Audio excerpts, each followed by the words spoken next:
After months of devastating conflict, a global economic shock, and a seriously tense naval standoff, we're looking at breaking news of truly historic proportions. Reports are flying in that the United States and Iran have signed a preliminary peace agreement. So, welcome to this explainer. We are jumping right in to unpack exactly what is, and maybe just as importantly, what isn't, in this highly anticipated 1.5-page memorandum of understanding. We're going to cut right through the noise today to look strictly at the confirmed facts, the official statements, and the media reports surrounding this incredibly fragile diplomatic breakthrough. Okay, let's dive into this. This quote right here from US President Donald Trump really perfectly captures Washington's immediate focus. Following the announcement of this preliminary deal, the absolute primary objective for the US and, well, the global economy was immediate relief.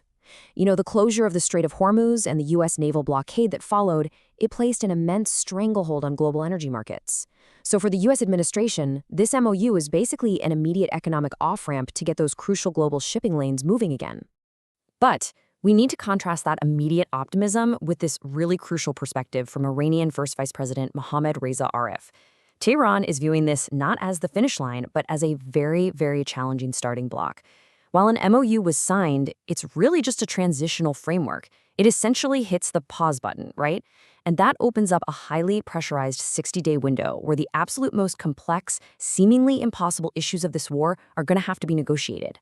To really understand the frantic rush to the negotiating table, just look at the pressure cooker of the last 100 days. The February death of Supreme Leader Ali Khamenei triggered a massive spiral of escalation.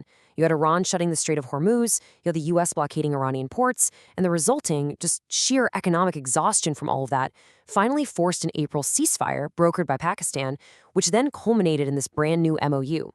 So what exactly was signed? Well, it's a remarkably short document. We are talking about just a page and a half. It was electronically signed by U.S. Vice President J.D. Vance and Iranian Parliament Speaker Mohammad Baghar Ghalibaf, and this was brokered really heavily by Pakistan and Qatar. The formal in-person signing ceremony is on the calendar for June 19th in Geneva, Switzerland. Now, the absolute key takeaway for us here is that this is not a final peace treaty. No way. It simply codifies a ceasefire and triggers that 60-day window for intense, highly technical negotiations on the core issues. Section 1. Confirmed facts versus unconfirmed claims, where the narratives diverge. Now, what's really interesting about this slide is that because the full text isn't public, the US and Iran are presenting radically different versions of what they actually agreed to.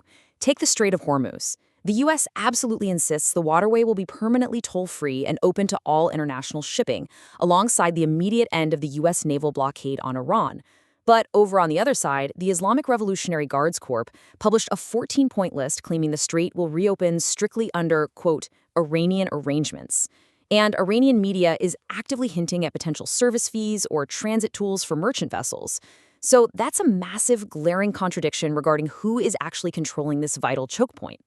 And guys, the financial narrative is even more polarized. According to U.S. officials, including the vice president, Iran gets absolutely zero sanctions relief and no unfreezing of assets until it demonstrates verifiable compliance with nuclear limits, period.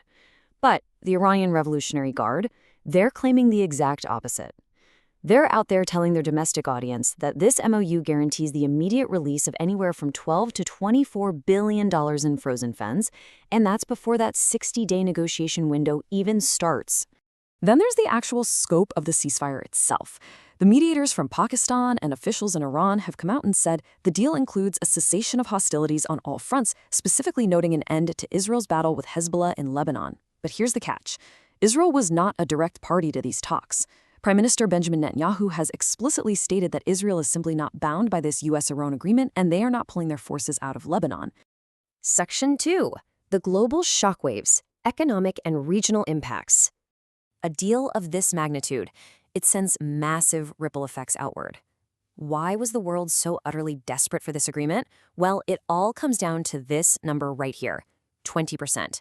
That's the amount of the entire world's global oil trade that passes through the Strait of Hormuz. So when Iran closed the strait and the U.S. blockaded the ports, it essentially choked off a fifth of the world's energy supply just like that, creating this massive global economic shock and driving up inflation everywhere. And this brilliantly illustrates the sheer power of that waterway. The literal moment the preliminary deal was announced, even before a single ship had officially transited the newly opened strait, global crude oil prices dropped by $4 a barrel. The market's absolute sigh of relief highlights just how critical this region is to everyday global commerce for all of us. But, while the markets celebrate, the physical reality on the ground is just devastating. The regional toll of this war has been immense. To put it in perspective, in Iran alone, over 1,500 schools and educational facilities were damaged. Critical gas infrastructure took direct hits in neighboring Qatar. The destruction is just so vast that Gulf states hosting U.S. military bases are actively discussing a massive $300 billion regional reconstruction fund. And hovering over all of this like a dark cloud is the intense fear that, especially given Israel's stance on Lebanon, one single errant strike could easily reignite the entire wider war. Section 3. The 60-day countdown, the nuclear challenge. Opening the strait, as huge as that is, was really just the prerequisite. Sitting at the absolute center of the upcoming Geneva talks is this heavy number, 440.9 kilograms. That is the estimated size of Iran's stockpile of highly enriched uranium, refined up to 60% purity. It's a level of enrichment that international watchdogs note has literally no credible civilian purpose, and it puts Iran perilously close to weapons-grade capability. So the absolutely crucial point here is that the negotiators heading to Geneva are facing what look like totally incompatible red lines. The U.S. is demanding the complete dismantlement of nuclear sites and a 20-year pause on enrichment. Iran, however, is signaling it won't accept an enrichment pause that exceeds 10 years. On top of that, Iranian state media claims that discussions regarding their conventional ballistic missile program and their support for regional proxy groups are explicitly excluded from the agenda entirely, which is something the U.S. will almost certainly contest. As we wrap up this explainer, we are basically left staring at a monumental crossroads. We've got a 1.5-page document that has temporarily halted a devastating war and cooled global energy markets. But with wildly conflicting narratives on sanctions, sidelining of Israel's ongoing operations, and massive red lines drawn all around the nuclear and missile programs, we really have to ask, is this 60-day window going to lead to a historic diplomatic breakthrough, or are we simply witnessing a temporary pause before the resumption of an even larger conflict? Keep your eyes on Geneva, folks, because the clock is officially ticking. Thanks so much for joining me to break this down, and keep learning.